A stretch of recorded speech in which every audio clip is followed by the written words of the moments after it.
And welcome back, everyone. Welcome back to another week, another edition of the Sparkling Tuna Cup number 43. I'm, of course, your host, Light VIP, and with me, I'm joined by the lovely people in the chat, by these amazing players, !B in the chat. If you guys want to have a look at the back of yourselves, welcome everyone to our weekly open tournament. It is open to every single player out there. We have players coming in from Europe, from Latin America, from Southeast Asia as well. It's great to see players from all around the world partake, and it's a pretty large bracket. I could be mistaken. Maybe I can get some stats in the chat, but this might be the biggest bracket we've ever had. Definitely in contention for number one. A lot of players are diving into this, and now we ourselves are getting into game number one of our first series. Let us go. As spawning. There we go. Spawning in the bottom right-hand corner of Hardlead, we have our Ukrainian Protoss player, the red Protoss representing CSO Esports. It is Rostok. And spawning in the top left-hand corner, we have the Polish Protoss player, the yellow Protoss. It is Nanian. But again, welcome everyone. It's good to be back once again. You know, after a week-long break, we have returned with the Sparkling Tuna Cup, and this is an event that we've been hosting for a couple of years now. Has been on and off hiatus at times, and at other times has been a bi-weekly tournament, but now it is back this year, 2024, as a weekly tournament, a weekly edition. And again, just to name a few, we have players from Southeast Asia like Nice, like Honmono, like Miyamaika. We have players from Europa like Nikic, like Nicaract, Wayne, Rostok, Geralt, many others. We even have a player from Latino America, which I was not expecting to see here today, Eric. Eric is here. Eric, the Cranky Duckling himself from Brazil, has returned just because, of course, Eric was invited into, I think, the closed qualifier of EPT Spring, of this spring edition of the ESL Pro Tour. So, of course, he is ready to compete, ready to improve, ready to get back into the swing of things, get into that grind set, and shake off all the rust. And I'm here for it. I'm here to see him shake off that rust as he's waiting for the win of this series. He's waiting for either Rostok or Nanian, and I'm ready. I'm excited. I am excited. For now, we do see Rostok just going to be getting into his 2-gate opener. Likewise, so is Nanian. So 2-gate openers all around here in this PvP. We do have our second pylons thrown down as well. No proxies, no, not yet at least. Not yet from either player. Pylons have been thrown down, and we're just waiting to see our initial units of choice. So we do have a double Stalker here out of Rostok. It is going to be Stalker Sentry out of Nanian. So a much safer opener out of our yellow Protoss player. Rostok instead going for something more assertive, more in the face of his opponent. Going double Stalker, looking to move out across map, looking to apply pressure and try to assert his dominance.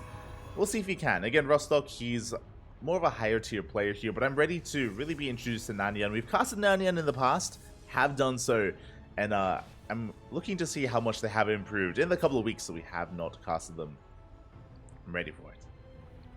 For now, Nanian going to be hiding his pro towards the left-hand side. The Stalkers don't quite move out, so we're going to be expanding here on the low ground, taking our Nexus. And back up top, we do see Nanian just looking to expand himself. Is delayed due to the pylon.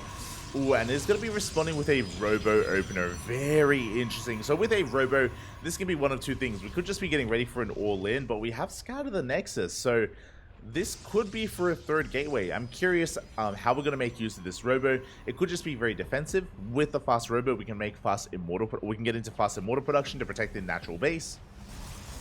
That is definitely in the cards here for Nanian. And meanwhile, Rostok back at home going for a standard opener. Just 2-gate opener into an expansion, into a natural base, into his tech, which is a Twilight Council for Blink Stalkers. So Blink Stalkers on the way here for Rostok.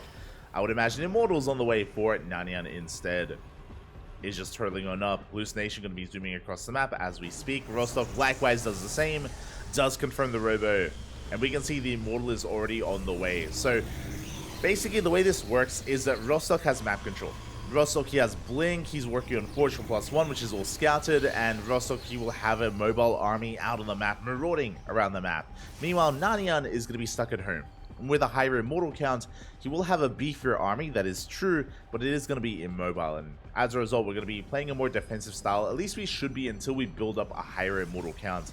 I'm talking 2, 3, 4 immortals, then we can push out on 2 to 3 bases. So that's really what I'm keeping my eye on here for Nanian. Interesting that we're just completely avoiding Blink entirely. We are avoiding Blink. There we go. Second Immortals on the way. We have a Fortune +1. So just building up this army here back at home. And Rostok, upon seeing all of this, which he does with Hallucination, he can make a couple of choices. He should be taking a faster third. Like, seeing the Forge tells Rostok, okay, you're working on upgrades, which means you're not pushing anytime soon, because you're going to be wanting to hit your timing with said upgrades, so I can expand. And there it is, third base is on the way. Good read out of Rostok. Does recognize exactly what Nanian is up to, and is going to be taking advantage of him. Likewise, he knows that he's safe and sound back at home to get into these upgrades. He can delay his own production in favor of the third. Now we have our own robot on the way. I imagine this is going to be for a War Prism for observers. Maybe we can get into our own Immortal production as well, as Rostok is being active. Is moving out. Nanian taking a third base of his own. A bit of a faster third here from Nanian. We'll see if he can get away with it, as Rostok has yet to get eyes on it. Now he does. And you can see Rostok immediately does rotate over in that direction. Can he get a sentry? Oh, gets one. Oh, gets a sentry. Force fields less than ideal there. Again, we do blink away. And now we can use the force fields against Nanian as we can apply pressure here at the third. Getting a couple of hits in. Oh, almost getting another sentry. Rostok going to be backing off. Behind this, now we have our gateway explosion on 3 bases. Now we're getting fully saturated. You see Nanian just going to be scouting as best he can once again. Does confirm the third. And he's going to be pushing right through the center. I mean, he does have the observer, does get eyes on the main army. And I do like this push. We spoke about it. +1. +1 is finishing up in a couple of seconds, so this is a very strong timing for Nanian. He's moving out with 2 Immortals. Ooh, I would have liked him to have waited for a third, but regardless, 2 Immortals is still a pretty large army. Good force fields here out of Rostok. Again, you can see a good portion of that army. The Immortals, they just weren't able to fight. We sniped the Prism! Prism goes down. The Immortals are just having a hard time engaging. And we see Rostok just kite back. Avoiding the fight with the Immortals. Does respect them. But he just picks apart at the Prism.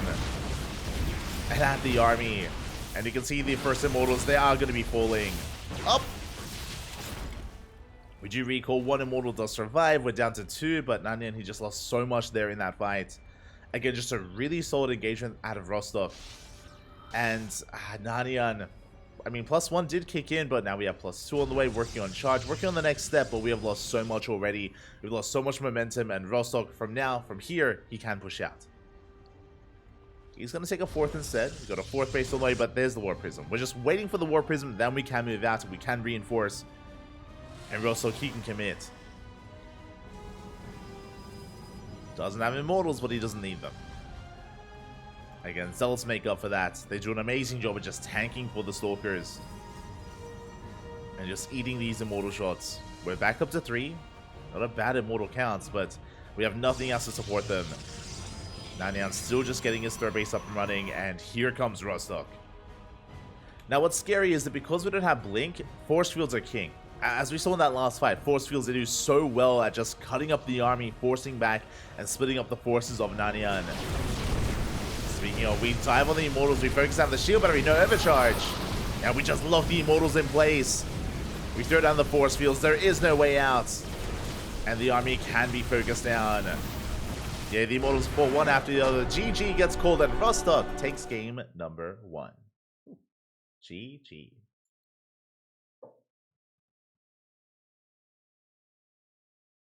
GG, well played. And with that, again, Rostok does take the first game, and he is coming in as the favorite player, but I'm not too opposed with Nanian's playstyle, is what I will say. I'm not too opposed to his playstyle there. I do want to believe that Nanian, if we can still refine ourselves, we can still make this work. It was a more defensive style, which again can work, but I do feel like we could have built up towards a stronger later push. Specifically, we've seen players play this kind of Nanian style. Oh, I say Nanian style. Play this like faster robo immortal heavy composition, and you hit a timing not with +1 into immortals, but you wait for charge. You wait for charge to really kick in. You build up to 3, 4, 5 immortals, then you can break out and you can snowball out of control. It can really hit hard. I do think that Nanian was a bit premature with his move out. As we saw, Rostok was fully prepared for it. Shut it down. Let's go.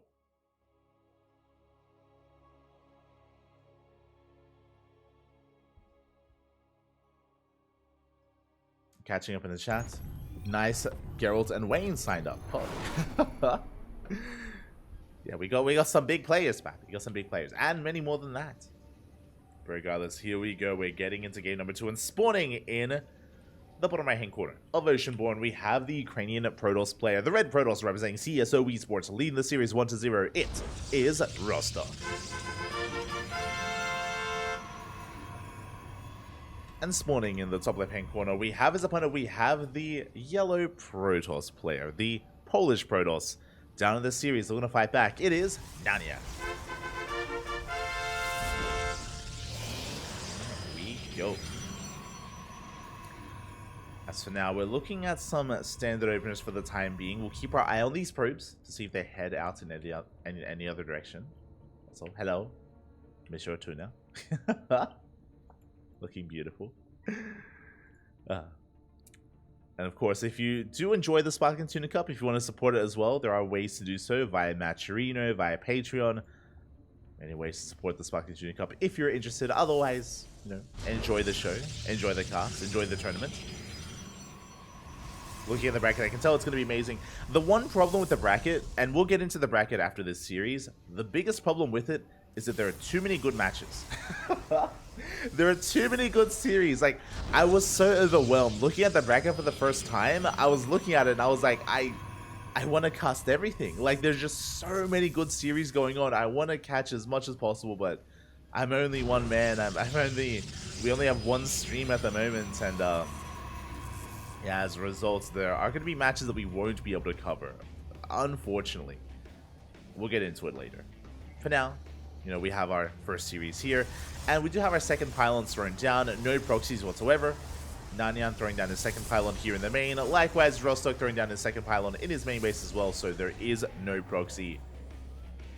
Oh, and Rostok going to be a little bit greedier here. Okay, so he's showing 2 units being built. We can see him here cancel that Zealot. Getting into a Sentry does make it look like he was opting to go for something like Double Stalker.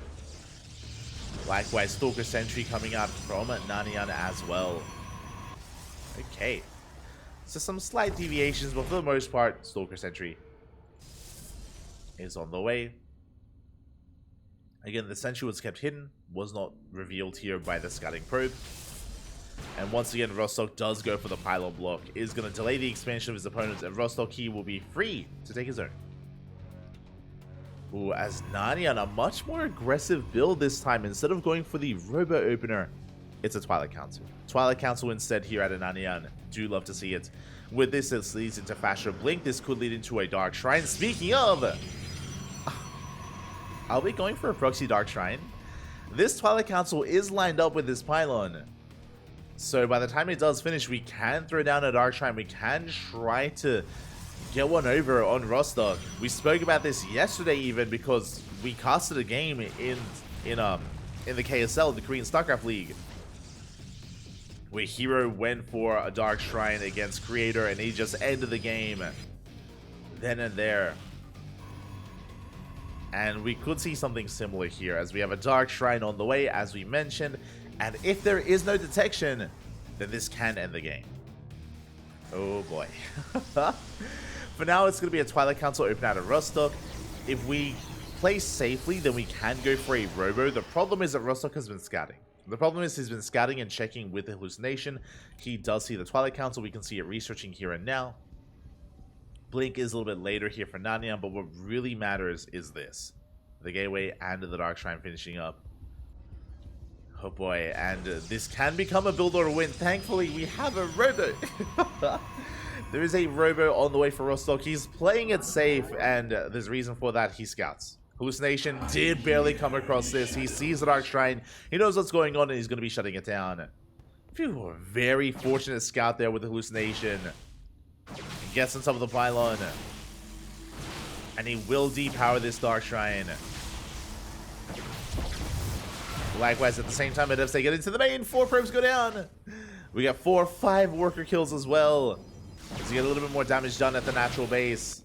Again, the Adepts, they're going ham, and at the same time, we can focus down the Dark Shrine. There will not be any DTs. Oh, sorry, there is one. There's one waddling in, but we have detection. It doesn't matter. We have detection at this point, and the Adepts, they're not done. They're still wreaking havoc. 7, 8, 9 probes falling. Can we get a 10th? Oh, we can. 10 probes fall. This one Dark Templar has a lot of work to do. We're waddling on in. We do get into middle line. Probes are falling. Where is the Observer, by the way? We don't have one? Ah, what? A little bit greedy, but there we go. The Observer does come out.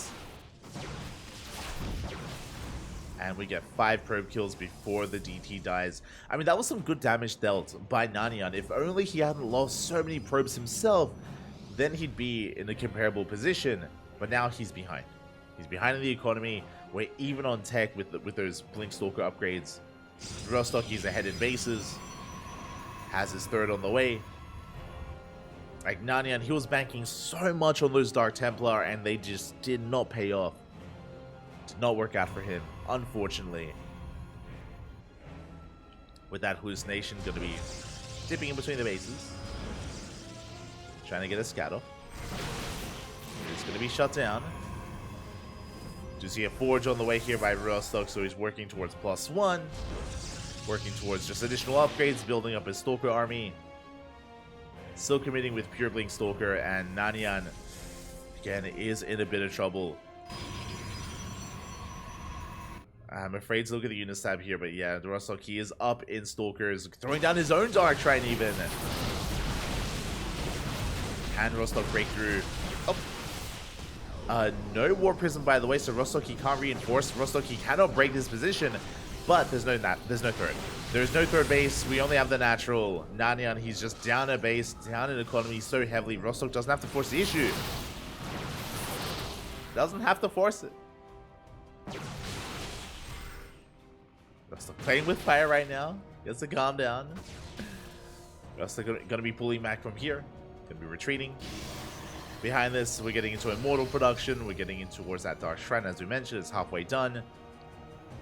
Nanian does not have a robo, by the way. Oh my god, the counter DTs! Bappy. Let's go. I'm not sure if we're going to be able to get into that, as we do see Nanian going for a big counterattack, rushing into an army that's as large as his own. I mean, I say that he does have the Stalker lead. I mean, he's 2 base all in, basically. Nanian, he is 2 base all in. It's all or nothing for the yellow Protoss. It's reinforcing back at home. Dark Templar, they are waddling across the map. And again, 0 sign of detection. There's no Stargate, there's no Robo, there's no cannons. The Immortal does arrive. Nanian is being forced back, being chased down. Is going for an extra wave of Warp Prisms. Remember, he doesn't have a Warp Prism, doesn't have a reinforcement point. But here come the Dark Templar, and there's no way to contest. GG gets called, and Rostok, he will take the series 2-0. GG. GG, well played. The counter DTs. They work out well here for Rostok. Congratulations, as he does take the series 2-0. My condolences to Nanian. But again, he didn't look too bad here in this series overall. I did like his plan and his strategy in game number 2. Unfortunate that he got scouted. It is unfortunate. And sorry,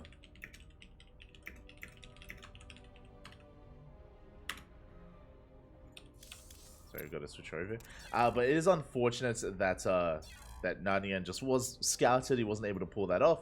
But regardless, GG. GG, well played. Congratulations to Rostok for advancing on in the tournament into the next round. And this is where we can have a look at the bracket ourselves.